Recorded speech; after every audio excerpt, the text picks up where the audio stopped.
বন্যায় ভেঙে যাওয়া সেতু সংস্কারের দাবি। আরামবাগের আরান্নিতে রাজ্য সড়ক অবরোধ, গাছের ডাল বাঁশ ফেলে অবরোধ স্থানীয় বাসিন্দাদের, রাস্তায় টায়ার জ্বালিয়ে অবরোধ। এর জেরে আরামবাগের মায়াপুর থেকে গড়ের ঘাট রুটে বাস সমস্ত যানবাহন চলাচল বন্ধ হয়ে গিয়েছে। এলাকার মানুষের দাবি, দীর্ঘদিন ধরে বারবার দাবি জানিয়েও ব্রিজ সংস্কারের কোনো উদ্যোগ নেওয়া হয়নি। প্রায় 10টি গ্রামের মানুষকে ঘুর পথে যাতায়াত করতে হচ্ছে। মাঠের ফসল মাঠ থেকে তুলতে পারছেন না চাষিরা।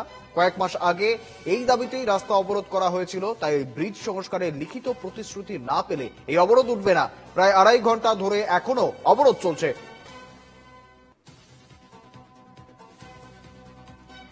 ব্রিজ সংস্কারের দাবিতে অবরোধ,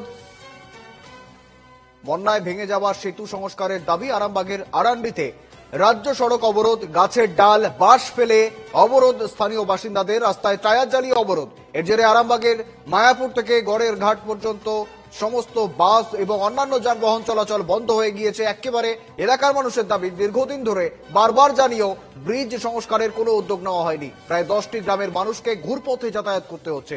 মাঠের ফসল থেকে তুলতে পারছেন না, মাঠ থেকে তুলতে পারছেন না। কয়েক মাস আগে এই দাবিতে রাস্তা অবরোধ করা হয়েছিল, তাই ব্রিজ সংস্কারের লিখিত প্রতিশ্রুতি না পেলে এই অবরোধ উঠবে না। প্রায় 2.5 ঘন্টা হয়ে গেলেও এখনো পর্যন্ত অবরোধ চলছে।